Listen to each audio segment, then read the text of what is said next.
They both suck really bad because it's, things are unexpected. They're a shock. For me, grieving someone that is alive, it's more so out of obedience to God. And I've been struggling. I'm still dealing with this, y'all. So, I'm not all the way out of it. I'm kind of like in the thick of it, I guess. But that internal war of going back and forward with God and with myself, like, okay, should I be the bigger person?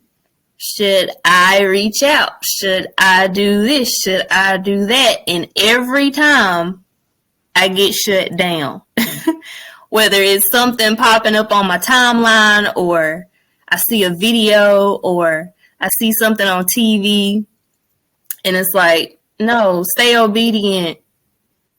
Like, stay obedient. Every time I want to go and reach out, there's I'll think back to something and it'll make me mad. But I'm like, okay, all right, God, I hear you. Okay. I'm trying to stay obedient, even though it's hard, and grieving this at the same time. So, don't know what the outcome will be. Hopefully it'll be better. That's what I'm hoping and praying for. But what if it's not? I have to prepare for that too. And it doesn't just affect me. This is literally changing the family dynamic. And I don't know where that's going, to be honest with you. It's been really difficult. Really difficult. I get that. Yeah. I heard somebody explain this before, and it just came back to my memory. When you lose somebody by death, or you have to lose them by choice of separation, it can feel like you're running really, really, really, really fast, right? And then all of a sudden you trip and you fall on, like, face first on your stomach, and the wind gets knocked out of you. And so you're like, wait, what was just happening? I was just running. And you ever had that? Like, you remember when we was kids and we was on the, like, playground, or like on the playground and be running, and then you fall over one of them little things and you fall on your stomach and the breath leave and you just like, and then getting back up, like, that getting back up. Yeah. The breath got knocked out of you and you getting back up. It's like, what? This changes everything. Because before I was just a kid. I was just running, like, everything was all good. But you mean they're not here no more? What you mean I can't call him no more? Like, for me, my dad, he didn't raise me. But as I got older, we became like best friends. Like, we would talk and we would laugh and we would pray together. He would call me to pray for him. And I would always say, I feel like I've been trying to hold it together. I feel like a man, he was the only man that ever loved me, like, genuinely loved me. The only man that I knew, no matter what, like, I could make him mad, I could hang up on him, like, whatever. And he loved me still. Because, they do nowadays, like, whatever. You make them mad, they go cheat on you. You make them mad, they put their hands on you. You make them mad, they leave or whatever. Like, something. Very conditional nowadays out here. And when I came to the realization, like,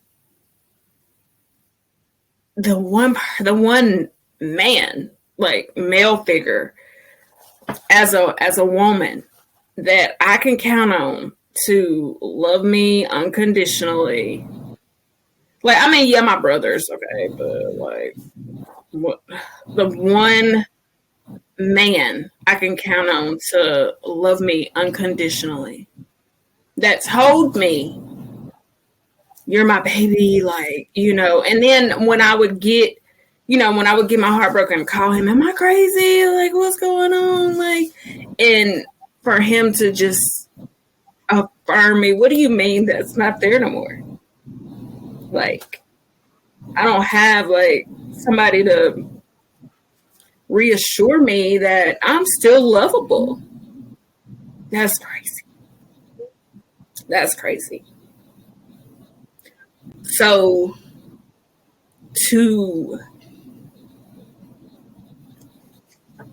I was really holding it together. Hey, it's okay.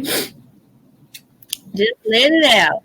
Oh my gosh. But to grieve that, like, I don't know. I guess it was just really hard because, and that perspective is probably why it was really hard for me to see things through the perspective of, this is the only man that'll ever love me unconditionally. Because who said that? Like, what makes that statement true? I mean, yeah, he's my father, but what if there is a man out there that can love me unconditionally? I just think that it was hard for me to trust that because of what I've been through. But I think, and I brought that up because I relate that to me running, just thinking everything's okay. And then I fall on my stomach and just the breath gets knocked out of me. Like, the one constant,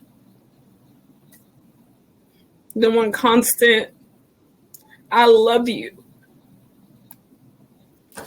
from a man that I knew I could really trust, with all his baggage and all his faults and everything that he was or wasn't that everybody likes to talk about him for. I know for a fact, and I always say that. That's always my defense when they, oh, your daddy was this and this and that. Yeah, but he loved me. They be like, yeah, he did. He loved you. Mm-hmm.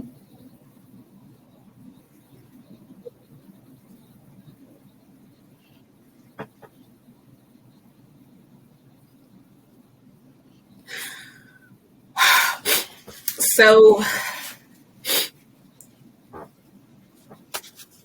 realizing that, okay, Faith, you've been affected by that. Like, you feel like the wind has been knocked out of you.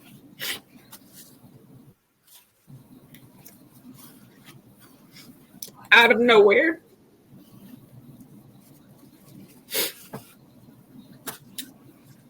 And you're mad at me. And this is what I feel like the Lord is saying. Like, you feel like the wind was knocked out of you and you're mad at me. So it's like, because you feel like I took away the one man that truly loved you. So even if I tried to convince you that, I can take this and I can make it into something else and I can use it for your good, you're not even ready to receive that. So that's where I went down that path. Would y'all judge me if I just put this tissue up my nose and just had it hanging out? Because this is ridiculous. Sis, no. Just the tissue up my nostril, just hanging with the rest of the ball, like, how is grief affected? I thought I was the only one that does that. No, I do that. And you know what? Okay, here's a gem. Get you some Vicks Vapor Rub whenever you're like stopped up. Get your little piece of tissue and put it in there.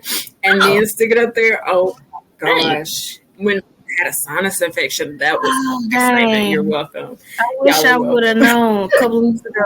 Yeah. Oh, man. Oh, my gosh. It was so helpful. But, man, I just... I have to catch myself now, though, because I don't want to allow the grief of my father to affect me going forward. I've already allowed it to affect the people that, or I've already allowed it to contribute to the access I gave to the people that shouldn't have had access to me.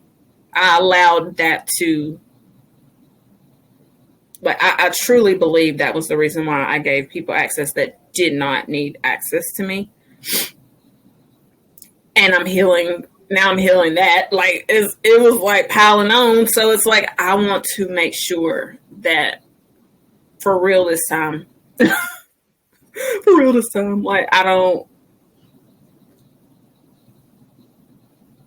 I'm ready to let go of just the baggage of it all. The baggage of what my grief has caused me. Because grief will make you do some stuff. Like, grief will have you out here drinking every night, partying every night. I ain't going to act like, nah, I did not drink.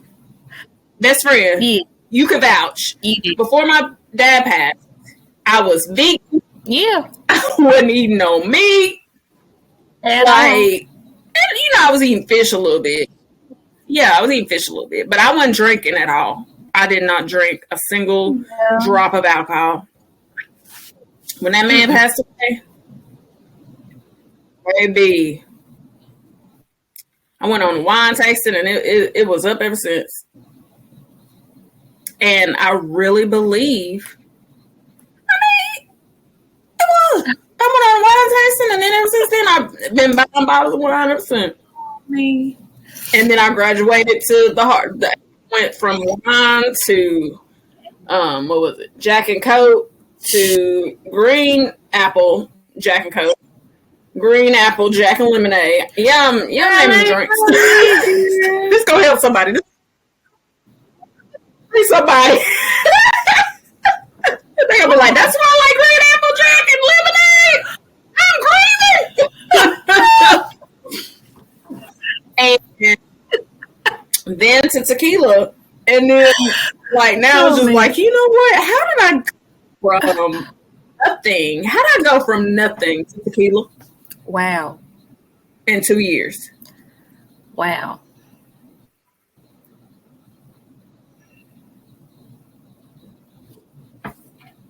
Trying to numb the pain? Hold on. Trying to numb the pain. Yeah, it's still recording. Trying to numb the pain. Unknowingly. Unknowingly.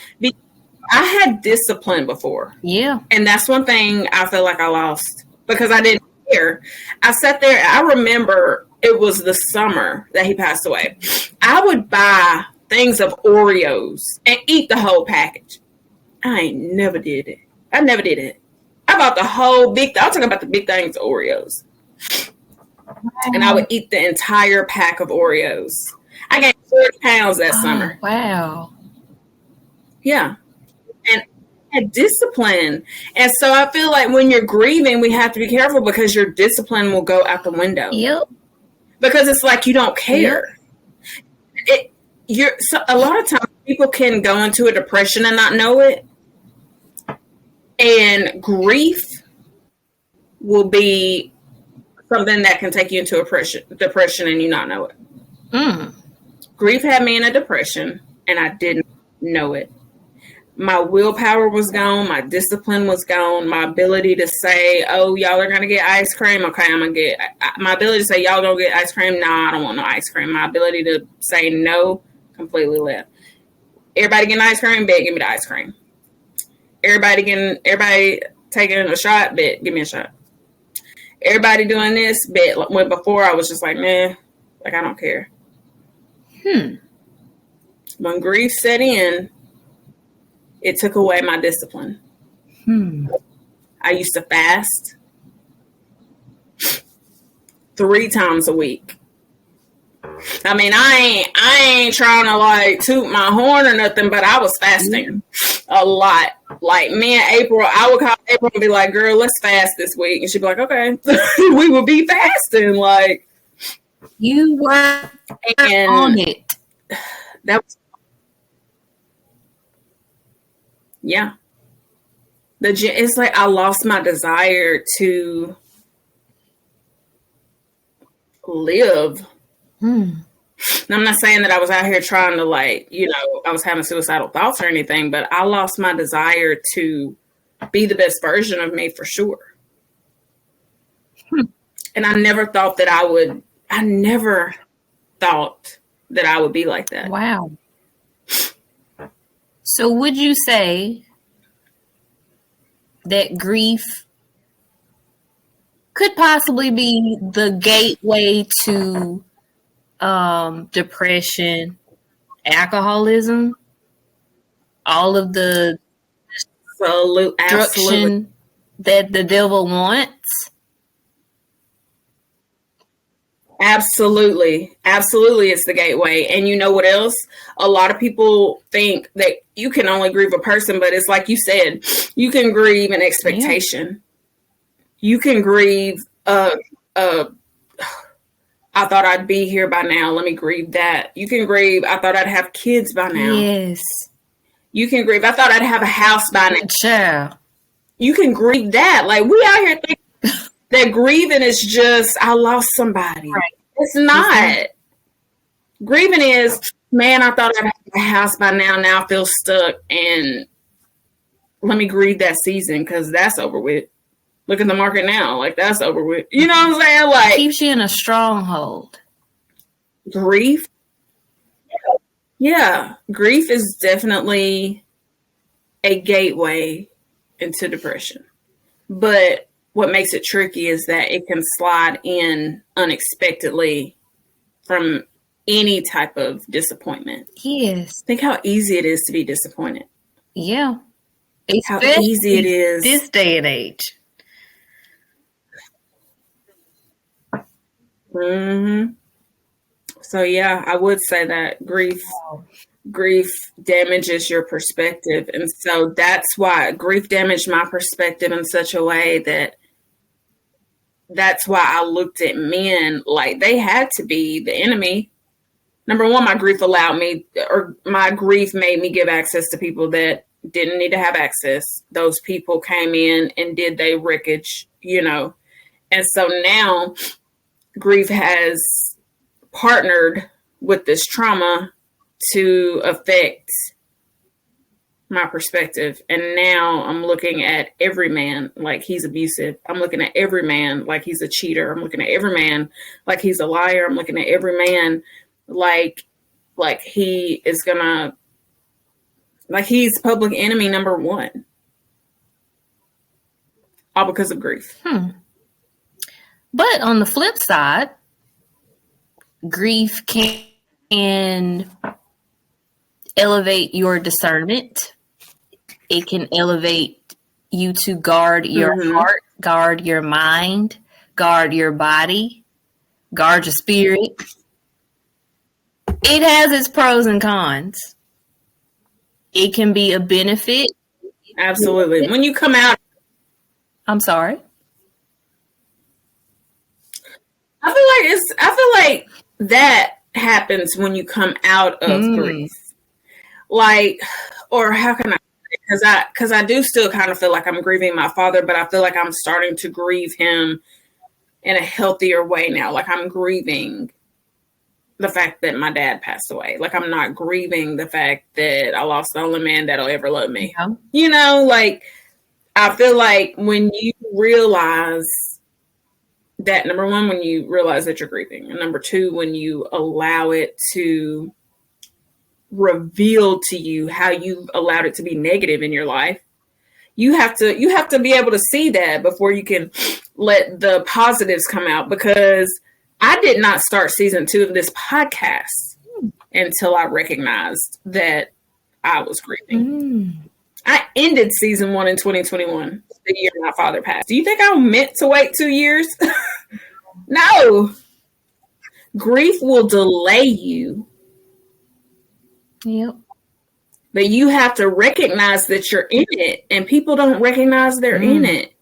They're just out here like, yeah, I know I lost this person. I know I did this and did that, but it is what it is. Life goes on. No, sweetie, you're grieving.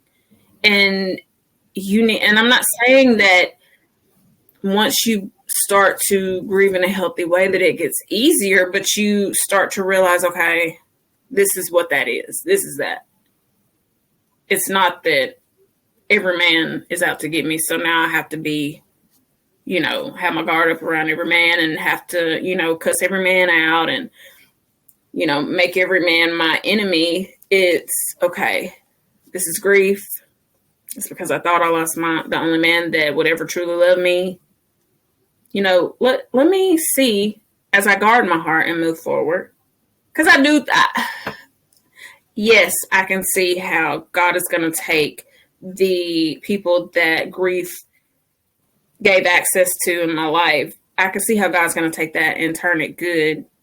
But, man, it's just, I don't know. It's hard. Very complex. Very. And my cousin used to give out grief packets. And I remember when my daddy died, I told everybody, I said, tell her don't be giving me no grief packets because I was pissed. I was like, she better not come over here with no grief packet. She better not send no grief packet, which, she meant well because she used to send them to me to give people. Like when she heard somebody pass away in our town, like she would either send it to me or mama, and she'd be like, take this to so-and-so, because they lost their child or they lost their husband or whatever. And then like, which now makes me wonder, dang, I wonder if that's how they were feeling when I gave them the grief packet. But now when I lost my dad, I was like, she better not give me no grief packet. Y'all better tell her I ain't answering my phone for her. She better not send me no grief packet. Dang. Y'all better make sure she understands that. Don't send no grief. Because you don't want to hear that. Like, you're in a state of shock of what just happened and, all that. It's going to be okay and they're in a better place and all of that. You don't want to hear that. Like, get out of my face.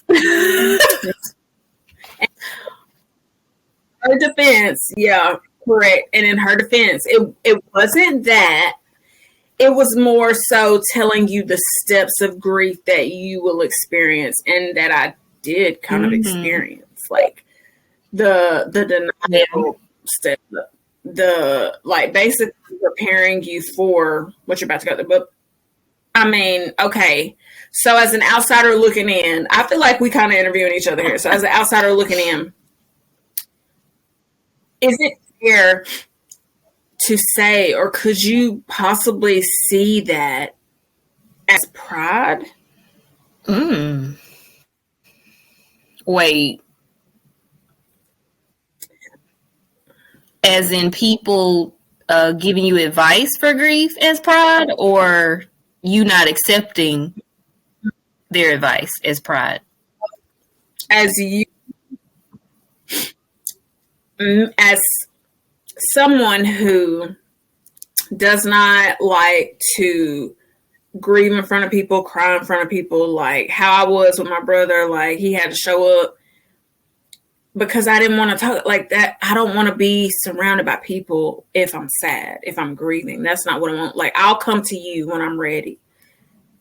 Would you see that as pride? No. Because everybody grieves or takes news like that differently. Some people will joke about it. Some people want to be around people. Some people don't. So I don't see it. I don't see that as pride. Do you? Well, I don't know, but I'm sitting here thinking like, man, I didn't want anyone around me that had very good intentions for me. It's not like they were trying to, be rude to me or whatever, but I just did not. I thought I could handle it my own way. I thought I could really do it my own way. I thought I could grieve my own way. Like, I knew grief. Yeah, okay, what's up? But I thought I could grieve. There was nobody that could tell me how to grieve. Right. And so I didn't want nobody telling me how to grieve. And so I'm like, well, is that pride? It may be just. I feel like it's. I feel like it kind of is. I feel like it kind of is. But then because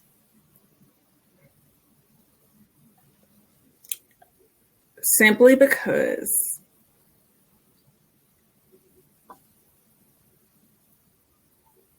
who are you to know what you need better than God, right? Mm-hmm. Pride is I know more than God. That's how I see pride.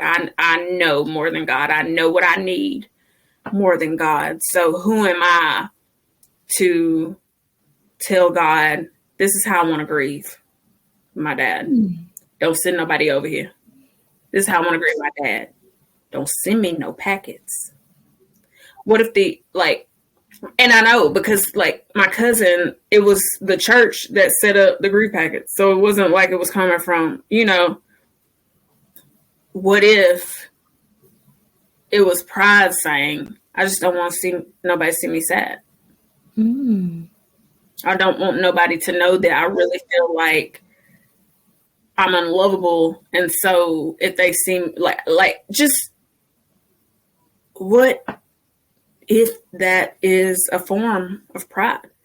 Now, I'm not saying that God out here judging people that, don't want to cry in front of nobody and nothing like that, but it's just like people love you for real. Like they don't want to see you hurting. Yeah, they're going to let you go through your process like you did for me. Everybody's got a process and you have, what's it called? Free will to do what you want to do. But now I'm just like, that was kind of prideful of me. Looking back. Could it also stem from, well, I don't know about everybody's childhood, but could it also stem from childhood of not being able to express your feelings out loud?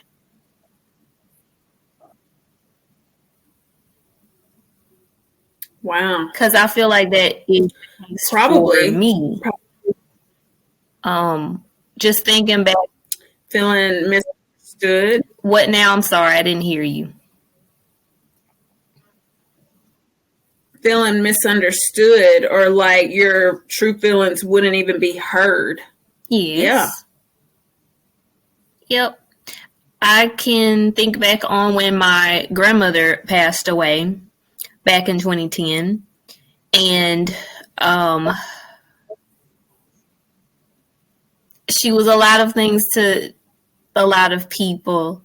But for me, being around some of my family members, like I didn't want to be around them, even though we were dealing with the same things in different ways. Like I didn't want to be around them. Like I literally had to leave my grandmother's house when everybody came to visit.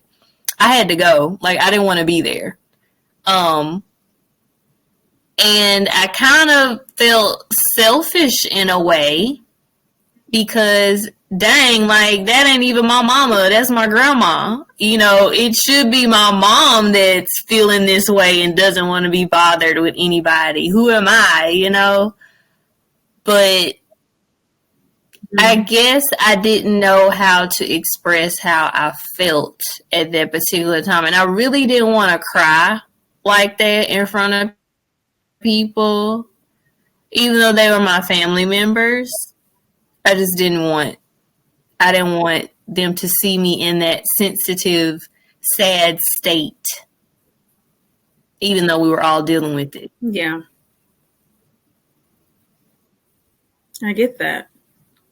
I get that. And that does just go back to it. Number one, you never know how you're going to grieve somebody. If you would have told me, Faith, when your father passes away, you're going to be a mess for at least a good 3 years. Or, well, 2. At least a good 2 years, you're going to be a mess. I'd be like, what you mean? Like, we don't even talk every day. Like, we're not, he didn't raise me. Like, it wasn't like we lived in the same state, same city, or nothing. Like, what do you mean? So, a lot of my grief was like, it was just a shock to me that I was even grieving as much as I was. But I completely get that. And I do see where comparison to, your childhood and how whether or not your feelings were actually heard and accepted can affect how you share them. I definitely, every time I cried when I was little, I got called a crybaby. I got made fun of, and my family will tell you, they still call me a crybaby. Even though, now I don't feel like I cry as much because I don't like to cry in front of people. I feel like that's what taught me to hold in my cry. Is because every time I would cry back then, they called me a crybaby. No, my feelings are hurt. Right. And now, I try to be that for my nephews or my nieces. If they want to cry, let them cry. Right. They're hurting. I understand your feelings hurt, and as an adult, I might not understand, but I'm not going to laugh at you.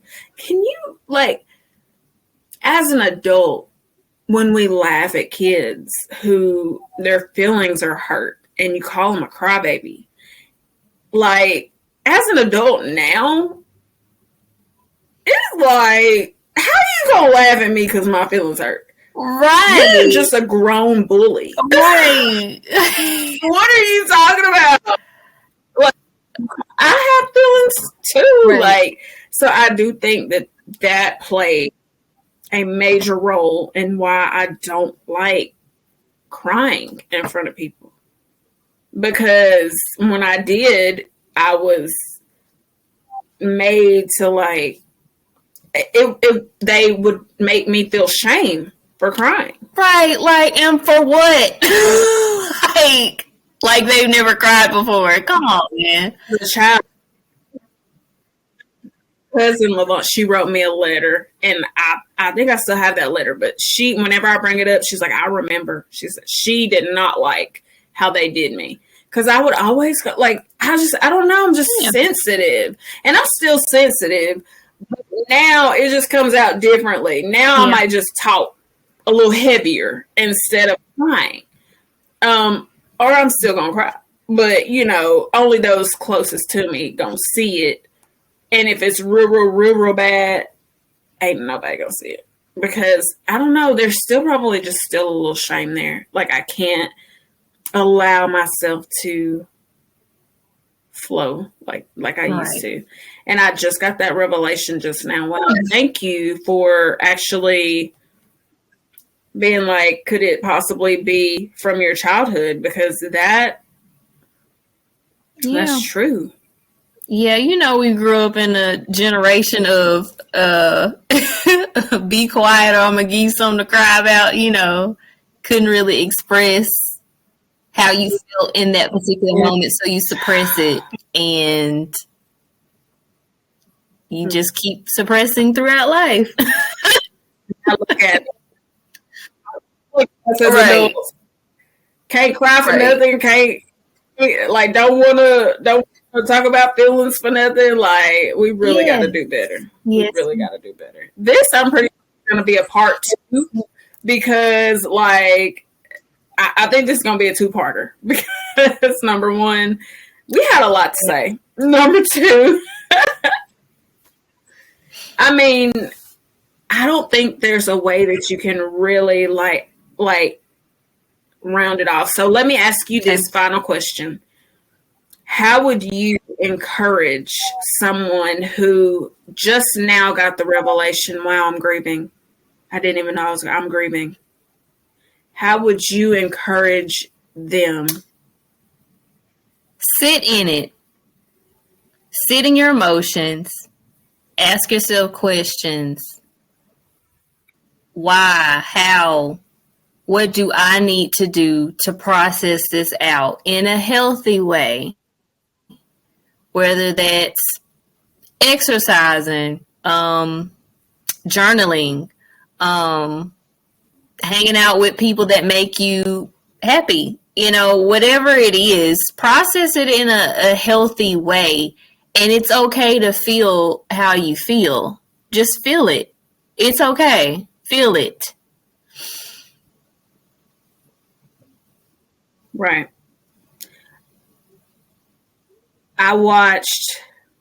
My advice would be, I watched after I tell you the story, I watched a podcast episode of a guy. I cannot remember his name. I wish I could remember his name. But he was talking about grief. He had lost his wife, and she was pregnant with their second child, 10 weeks pregnant. Some robbers had seen him going to work early in the morning, and they were robbing the house 2 doors down. And so they decided to break into their house and killed his wife, his pregnant wife. And so he was grieving, and he didn't want to, he didn't know how to process it. He didn't want to process it. It was like, it felt too real if he thought about it. And what he had to come to the realization was he had to get real with God, and have honest emotions. And you remember me telling you about how freeing it is and how good I feel after I'm just like, God, I'm mad at you, and this is why. Like, you pissed me off, and this is why. And he said that he had to learn that when he felt triggered, because every day he would get in his car, and he had some type of car that would play like the first 15 seconds of an album, the last recorded album, no matter what. And the last recorded album or whatever that would always play would be like the playlist from their wedding. And so every time he got in his car, he was triggered. And so he had to realize that whenever he was triggered, he had to get into those triggers and dive into those triggers and allow himself to be triggered, so that he could actually find healing. There's healing in there, and there's things that God wants to do through you, for you, in those triggers. I think about the story of Moses when he saw the burning bush. There was something within him that could not pass by that bush. I look at that bush as a possible trigger. God wants to do something with you through your triggers. And we know that as soon as Moses stopped at that bush, God began to, to give him instruction and begin to talk to him about not only who Moses was, but who God was. Sometimes when we're triggered, and I know we want to run from it, sometimes you have to run towards the roar. When I heard him say that, I knew then I'm going to have to start processing differently. I'm going to have to start really paying attention to my triggers and seeing what God wants to say in those triggers. Just like Moses had to stop at that burning bush, I'm going to start stopping at my triggers so that I can see what God is wanting to say to me.